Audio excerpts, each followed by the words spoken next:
അദ്ദേഹം പറയുന്നുണ്ട്, പലവട്ടം ഞാൻ എൻ്റെ രോഗിയായിട്ട് കിടക്കുന്ന ഉമ്മയോട് ചോദിച്ചിരുന്നു, ഉമ്മ ഞാനൊന്ന് മദീനയിൽ പോയിക്കോട്ടെ, എൻ്റെ നബിയെ ഒരു നോക്കൊന്ന് എനിക്ക് കാണണം ഉമ്മ. പക്ഷേ ഉമ്മ പലപ്പോഴും പറയും, മോനെ നീ പോയി കഴിഞ്ഞാൽ പിന്നെ എനിക്കാരാണുള്ളത്. ഉമ്മ എഴുന്നേൽക്കാൻ പോലും പറ്റാതെ രോഗിയായി വീട്ടിൽ കിടക്കുകയായിരുന്നു. ഉമ്മയെ പരിചരിക്കാൻ ഈ ഉവൈസല്ലാതെ മറ്റാരുമില്ല. അതുകൊണ്ട് ഉമ്മയ്ക്ക് ഉവൈസ് റളിയല്ലാഹു അൻഹുവിനെയും ഉവൈസ് റളിയല്ലാഹു അൻഹുവിന് ഉമ്മയെയും പിരിഞ്ഞിരിക്കൽ വളരെ അസാധ്യമായിരുന്നു. എന്നിട്ടും പ്രവാചകനെ കാണണമെന്ന അസാധ്യമായ ആ ആഗ്രഹം കൊണ്ട് ഉമ്മയോട് പലപ്പോഴും പോയിട്ട് ഉവൈസ് തങ്ങൾ ചോദിക്കും, ഉമ്മ ഞാനൊന്ന് മദീനയിൽ പോയിക്കോട്ടെ. അങ്ങനെ ദിവസങ്ങൾ കഴിഞ്ഞു. ഒരു ദിവസം ഉമ്മ മകനെ വിളിച്ചിട്ട് പറയുന്നുണ്ട്, മോനെ നീ മദീനയിൽ പോയിട്ട് വാ. അങ്ങനെ ആ ഉമ്മയുടെ സമ്മതം കൊണ്ട് തന്നെ വളരെ സന്തോഷത്തോടു കൂടെ കിലോമീറ്ററുകളോളം ദിവസങ്ങൾ സഞ്ചരിച്ച് ഉറക്കവും ഊണുമൊന്നുമില്ലാതെ ഒരേ ഒരു ആഗ്രഹമായ മരിക്കുന്നതിന് മുമ്പ് തൻ്റെ പ്രവാചകനെ കാണണമെന്ന മഹത്തായ ആഗ്രഹം കൊണ്ട് ഉവൈസ് റളിയല്ലാഹു അൻഹു മദീനയിൽ എത്തുന്നുണ്ട്. ആ സമയത്ത് മദീന വളരെ നിശ്ചലമായിട്ട് കിടക്കുകയാണ്. ആളുകളൊക്കെ വളരെ കുറവാണ്. അവിടെ കണ്ട കുറച്ചാളുകളോട് ഈ ഉവൈസ് റളിയല്ലാഹു അൻഹു ചോദിക്കുന്നുണ്ട്, എവിടെയാണ് എൻ്റെ പ്രവാചകൻ? ആ സമയത്ത് അവർ മറുപടി പറയുന്നു, പ്രവാചകൻ ഒരു യുദ്ധത്തിന് വേണ്ടിയിട്ട് പോയതാണ്. എന്നാണ് വരിക എന്നറിയില്ല. ചിലപ്പോൾ ദിവസങ്ങളാകും, മാസങ്ങളാകും, എന്ന് തിരിച്ചു വരുമെന്നറിയില്ല. ഉവൈസ് തങ്ങൾക്ക് പ്രവാചകൻ വരുന്നത് വരെ അവിടെ കാത്തിരിക്കാനുള്ള ക്ഷമയുണ്ടായിരുന്നു. പക്ഷേ തൻ്റെ ഉമ്മ തനിച്ചാണ്, വൈകി പോകരുതേ എന്ന് ഉമ്മ പലവട്ടം പറഞ്ഞിട്ടുണ്ട് മദീനയിലേക്ക് പോരുമ്പോൾ. ഉവൈസ് റളിയല്ലാഹു അൻഹു പിന്നെ ഒരു ദിവസം പോലും അവിടെ നിൽക്കാൻ തയ്യാറാവുന്നില്ല. അദ്ദേഹം അവിടെയുള്ള മണൽപ്പരപ്പിലേക്ക് മുഖം കുത്തി വീഴുന്നുണ്ട്. എൻ്റെ പ്രവാചകൻ നടന്ന മണ്ണാണിത്. നീ എത്ര ഭാഗ്യവതിയാണ് ഭൂമി. ഈ മണ്ണിലൂടെയാണല്ലോ എൻ്റെ റസൂല് നടന്നു നീങ്ങിയത്. അവിടുത്തെ ഈന്തപ്പന മരങ്ങളിൽ ചെന്ന് കെട്ടിപ്പിടിച്ച് തുരുതുര ഉമ്മ വേയിക്കുന്നുണ്ട്. എൻ്റെ ഹബീബിനെ ഒരു നോക്കെങ്കിലും ഒരു നോക്ക് കാണാൻ ഭാഗ്യം ലഭിച്ചവരാണല്ലോ ഈന്തപ്പന മരങ്ങളെ നിങ്ങളെന്ന് പറഞ്ഞിട്ട്. അഗാധമായ പ്രവാചക പ്രേമത്തിൻ്റെ അനന്തരമായ സാഗരമായി ഉവൈസ് റളിയല്ലാഹു അൻഹു ആ മരുഭൂമിയിലൂടെ ഇങ്ങനെ ഒഴുകുന്ന കാഴ്ച കണ്ടിട്ട് അവിടെ നിന്ന സ്വഹാബത്തും പ്രവാചകൻ സല്ലല്ലാഹു അലൈഹി വസല്ലമയുടെ ഭാര്യമാരുമൊക്കെ കണ്ണു തുടയ്ക്കുന്നുണ്ട്. അത്രയും വേദനിപ്പിക്കുന്ന ഒരു കാഴ്ചയായിരുന്നു അത്. ഉമർ റളിയല്ലാഹു അൻഹു ഉവൈസ് റളിയല്ലാഹു അൻഹുവിനെ ഇങ്ങനെ നെഞ്ചോട് ചേർത്ത് പിടിച്ച് നിൽക്കാണ്. എന്നിട്ട് പറയുന്നുണ്ട്, ഉവൈസ് നമ്മുടെ ഉമ്മത്തിന് വേണ്ടി നിങ്ങൾ പ്രാർത്ഥിക്കണം. പ്രവാചകൻ നിങ്ങളോട് പറഞ്ഞിട്ടുണ്ട്. ഉടനെ ഉവൈസ് റളിയല്ലാഹു അൻഹു പറയുന്നുണ്ട്, ഞാൻ നിങ്ങൾക്കെന്നോ എനിക്കെന്നോ ഇല്ല, ഞാൻ എല്ലാ സമയത്തും പ്രാർത്ഥിക്കുന്നത് ഈ ഉമ്മത്തിന് വേണ്ടിയാണ്. അവരിൽ ഓരോ മനുഷ്യർക്കും പുറത്തു കൊടുക്കാൻ വേണ്ടിയിട്ടാണ്.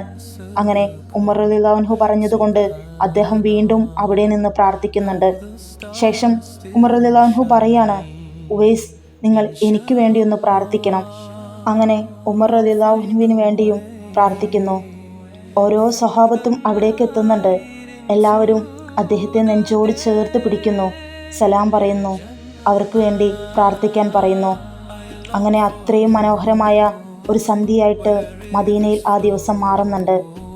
ഉമർ റളിയല്ലാഹു അൻഹു അദ്ദേഹത്തെ വീണ്ടും നെഞ്ചോട് ചേർത്ത് പിടിച്ചിട്ട് പറയുന്നുണ്ട്, ഉവൈസ് നിങ്ങൾ ഇനി തിരിച്ചു പോകരുത്, നിങ്ങൾ ഈ മദീനയിൽ തന്നെ നിൽക്കണം.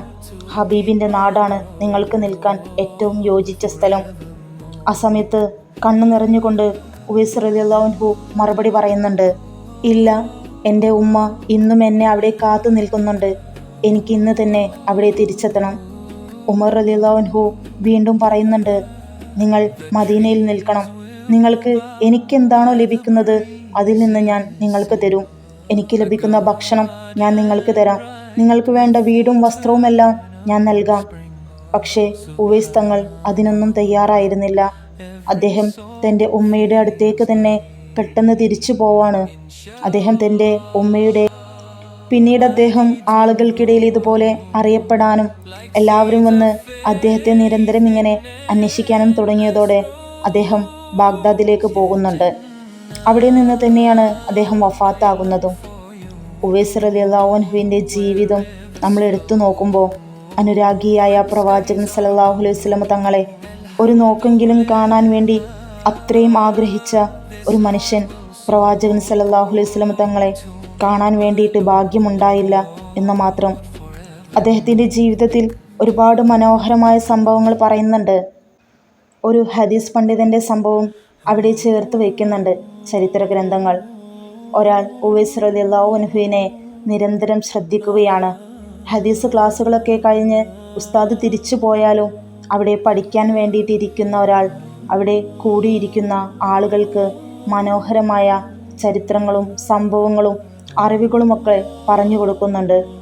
ഇയാൾ ഇദ്ദേഹത്തെ നിരന്തരം ശ്രദ്ധിക്കുന്നു. അങ്ങനെയാണ് ഒരു ദിവസം ആ മനുഷ്യനെ കാണാൻ വേണ്ടി ഇയാൾ ഇറങ്ങിത്തിരിക്കുന്നത്.